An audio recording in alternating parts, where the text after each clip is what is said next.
Au nom du Père et du Fils et du Saint-Esprit, ainsi soit-il. Eh bien, chers frères, le mystère que nous célébrons aujourd'hui est assez compliqué parce qu'il renferme plusieurs mystères en un seul. Le mystère de la Sainte Eucharistie, c'est le mystère, bien sûr, de la communion. C'est comme ça, souvent, ce à quoi nous pensons quand nous parlons de l'Eucharistie. C'est aussi le mystère de la Sainte Messe, puisqu'en réalité, le sacrement de l'Eucharistie, c'est aussi le sacrifice de la messe. Il est donc difficile de dire tout ce que l'on pourrait dire sur ce mystère, tant il y a abondance de bien et dans l'Eucharistie et dans le saint sacrifice. Si vous me le permettez, eh bien, nous nous arrêterons sur cette petite phrase que nous avons entendue tout à l'heure dans la séquence, cette longue séquence, composée d'ailleurs par saint Thomas d'Aquin, où saint Thomas nous dit que ce mystère a été préfiguré, in figuris praesignatur, c'est-à-dire qu'il y a eu dans l'Ancien Testament des signes qui ont préfiguré le mystère que nous fêtons aujourd'hui, c'est-à-dire à la fois le Saint Sacrifice et le Saint Sacrement. Et quelles sont les figures que prend saint Thomas dans l'Ancien Testament? Il en prend trois. La première, c'est Isaac, cum Isaac immolatur. La deuxième, c'est l'agneau pascal, agnus pasque deputatur.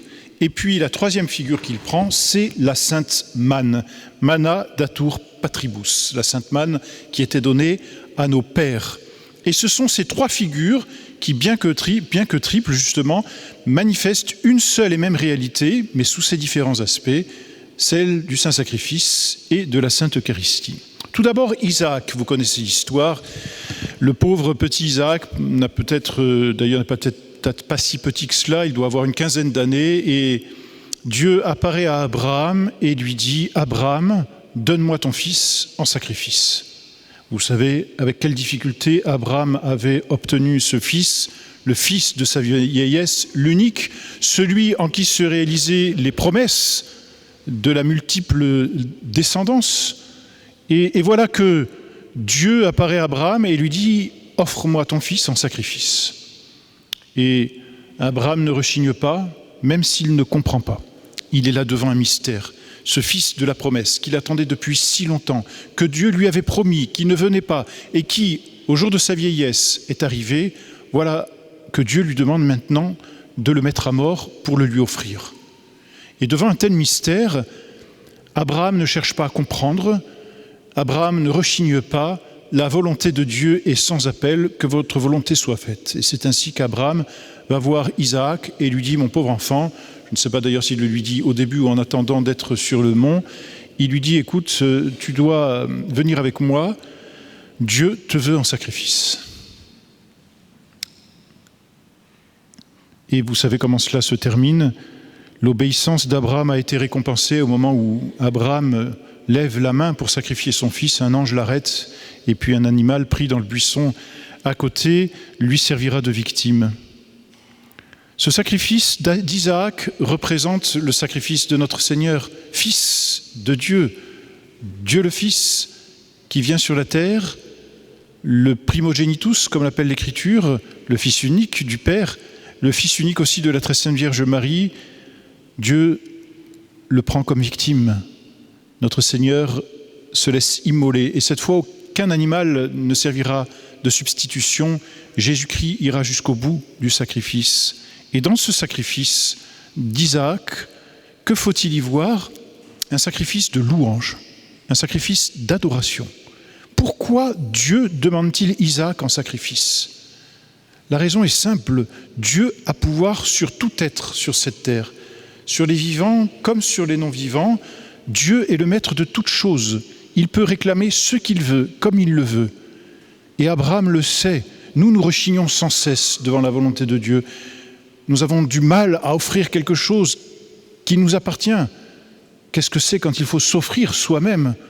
Abraham va offrir là ce qu'il a de plus cher. Et pourquoi le fait-il? Parce que toute louange doit être rendue à Dieu. Toute action de grâce est pour Dieu. Nous ne pouvons rien refuser à Dieu.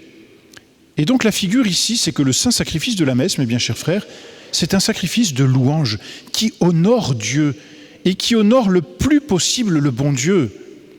Quand on voit certains fidèles, mes bien chers frères, qui arrivent en retard à la messe, vont directement dans la file de la confession pour s'accuser d'être en retard, assistent à la messe parce que c'est obligatoire, et parfois même ceux-là viennent à 18h30 qui se disent c'est la dernière messe et c'est bien parce qu'il faut y aller.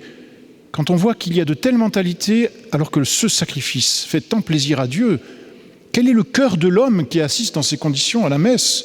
Quelle louange veut-il rendre à Dieu? Et veut-il seulement rendre une louange à Dieu? Assister au sacrifice, mes bien chers frères, c'est s'unir au sacrifice et c'est offrir avec le prêtre Jésus-Christ comme louange d'adoration à Dieu. Et nous ne pouvons pas faire plus plaisir à Dieu que de lui offrir ce sacrifice. Dans votre vie, mes bien chers frères, comme dans la nôtre, à plus forte raison, évidemment, puisque notre vie sacerdotale est ordonnée au sacrifice, mais dans votre vie, mes bien chers frères, la plus belle prière, la plus belle action que vous puissiez faire, c'est de vous unir à la messe. C'est d'y venir quand vous y pouvez, c'est certain, mais quand vous ne le pouvez pas, c'est d'y penser. Vous savez qu'il y a 3 messes chaque jour ici, 7h45, midi 15 et 18h30. Le simple fait de vous unir, le simple fait, parce que vous ne pouvez pas venir, de vous dire, tiens, en ce moment à Saint-Nicolas, il y a la messe, je m'unis à cette messe. Et je demande à ce que ce sacrifice soit aussi quelque part un peu mon sacrifice pour faire plaisir à Dieu. Vous faites là la plus belle prière, mes bien chers frères. Parce que ce n'est plus votre prière, ce n'est plus notre prière comme homme, c'est la prière de Jésus-Christ, c'est la prière de Dieu, c'est la prière d'un Dieu qui s'immole et qui rend à Dieu l'hommage qui lui est dû.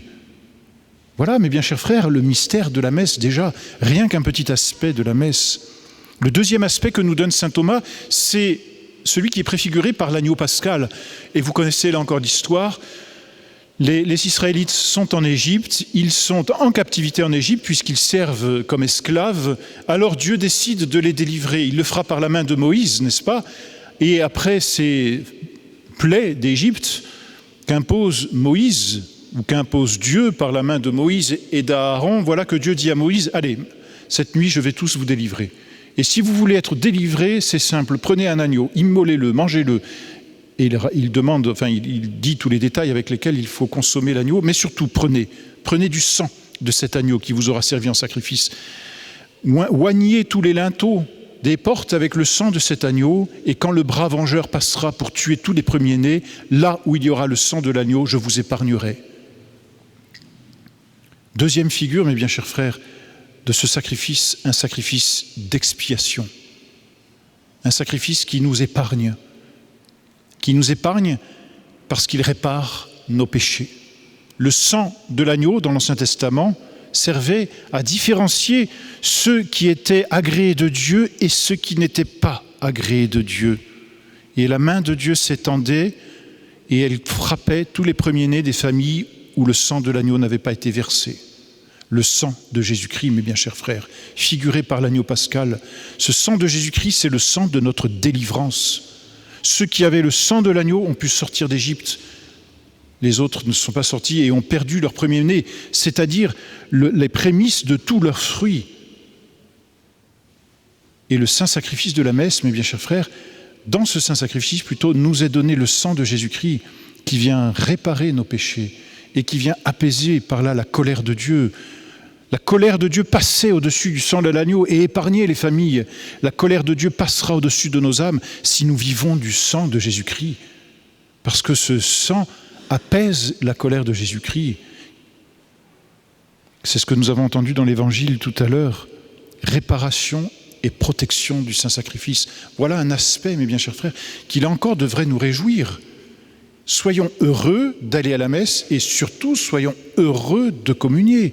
Soyons heureux de recevoir le sang de Jésus-Christ. Et surtout, que cet instant ne soit pas simplement l'instant de la communion à la messe, que cet instant soit l'instant de notre semaine. Disons-nous que nous pouvons mourir d'un instant à l'autre, certains parce qu'ils sont déjà assez âgés, d'autres parce que Dieu le veut. Il n'y a pas d'âge, il n'y a pas d'instant pour mourir. Tous les instants et tous les âges sont bons pour mourir. Celui qui communie et qui fait de sa communion dominicale la vie de sa semaine, celui-là peut mourir en paix. Il peut mourir en paix. La main de Dieu peut venir le récupérer. S'il vit du sang de Jésus-Christ, il sera protégé, il sera épargné. Et alors, il pourra justement vivre de la vie éternelle. Qui mange mon sang et boit ma chair a la vie éternelle. C'est Jésus-Christ qui le dit. Alors, mes bien chers frères, là encore, ne venons pas forcer à la messe. Ne nous disons pas, c'est obligatoire, allez, je viens. Et puis, il faut bien se communier. Alors, je me confesse et j'y vais. Et puis, tant pis, je recommencerai mes péchés, je me reconfesserai. Non. Non, soyons fiers, heureux. Et surtout, sachons-nous protégés par le sang de Jésus-Christ. Vous pouvez repartir ce soir après la communion et vous dire « Je puis mourir en paix. Non dimittis servum tuum. Maintenant, Seigneur, laissez votre serviteur aller en paix, comme disait le vieillard Siméon. Nous avons reçu le sang de Dieu, nous sommes protégés. Que peut-il nous arriver ?» Dernière figure, la manne. La manne était donnée au Père. Cette fois, ce n'est plus la figure d'un sacrifice, et c'est pour vous dire comment saint Thomas explique par là que et le sacrifice et le sacrement sont intimement liés, c'est la même réalité. Le Saint-Sacrement de l'Eucharistie, c'est aussi le sacrifice de la messe. La manne est la troisième figure de la Sainte Eucharistie. Cette manne, là encore, vous savez, c'est dans le désert, cette fois, après la fuite d'Égypte, après la délivrance, eh bien, il fallait rester dans le désert 40 ans, et c'était long, et c'était difficile. Et puis, il n'y a pas grand-chose, n'est-ce pas, dans le désert pour vivre. C'est vrai. Il n'y a pas grand-chose qui fait vivre dans le désert. Alors, Dieu lui-même s'est chargé de faire vivre. C'est son peuple, et Dieu a donné la manne. Et cette manne fortifiait l'âme de ceux qui s'en nourrissaient. Voilà, mes bien chers frères, encore l'autre aspect du saint sacrifice de la messe et de la communion. Une nourriture qui fortifie. Nous sommes sur cette terre dans un désert, mes bien chers frères. Il faut s'en rendre compte et il faut le savoir. Le monde ne nourrit pas notre âme. Peut-être le croyez-vous, peut-être êtes-vous content d'être dans le monde, peut-être aimez-vous les choses du monde. Mais comprenez que rien dans ce monde ne nourrit notre âme. Rien ne la comble, rien ne l'apaise. Bien au contraire, le monde dessèche notre âme. Mais s'il y a quelque chose qui nous fortifie aujourd'hui, c'est la Sainte Eucharistie. Jésus lui-même, ce n'est pas qu'une simple manne que nous recevons, ce n'est pas simplement du pain que nous recevons, c'est Jésus, et Jésus, c'est Dieu. Dieu lui-même vient dans notre âme. Mais qu'avons-nous besoin du monde, mes bien chers frères, quand nous avons Jésus-Christ? Qu'avons-nous besoin encore d'aller acheter ceci ou cela, de nous trouver tel ou tel confort, de vivre de telle ou telle chose, de nous procurer tel ou tel plaisir? Avec Jésus-Christ, nous avons tout. Jésus est notre vie et nous fait vivre. Et avec Jésus-Christ, nous avons toutes les vertus. Et il vient fortifier chacune de nos vertus. Il ne manque aucune vertu en Jésus-Christ. Et à nous, dont la pratique des vertus est quand même si difficile, Jésus vient dans notre âme pour nous fortifier, pour nous aider. Il se donne à nous en nourriture. N'est-ce pas formidable, mes bien chers frères? Voyez aussi le génie de saint Thomas. Vous savez à quel point nous aimons dans la fraternité saint Thomas d'Aquin. Mais voyez le génie de saint Thomas. In figuris praesinatur. C'est dit en quatre petites lignes. In figuris praesinatur cum Isaac immolatur. Ce saint sacrifice et cette sainte Eucharistie ont été signifiés par des figures. Lorsque Isaac a été immolé, lorsque l'agneau pascal a été donné aux Israélites et lorsque la manne est tombée du ciel pour nos pères. Tout est dit, mes bien chers frères. Alors, ayons en grande vénération ce sacrement. On dit bien le saint sacrement, sacrement de l'amour.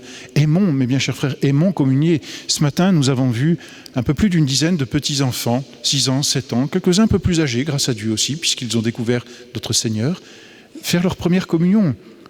Le plus beau jour, comme ils disent, de leur vie, certainement. Mais chaque jour où nous communions, mes bien chers frères, ce doit être comme notre première communion. Le plus beau jour de notre vie. C'est toujours le plus beau jour, le jour où Jésus vient en nous. C'est toujours le plus beau jour, le jour où Jésus descend du ciel, vient sur l'autel et puis s'approche jusqu'à nous et ne fait pas que s'approcher de nous, mais vient prendre possession de notre âme. Alors, mes bien chers frères, communions avec toute la ferveur de notre âme, mais communions aussi avec toute la générosité de notre âme. Jésus se donne à nous, donnons-nous à lui pour que nous soyons à lui pour l'éternité. Ainsi soit-il. Au nom du Père et du Fils et du Saint-Esprit, ainsi soit-il.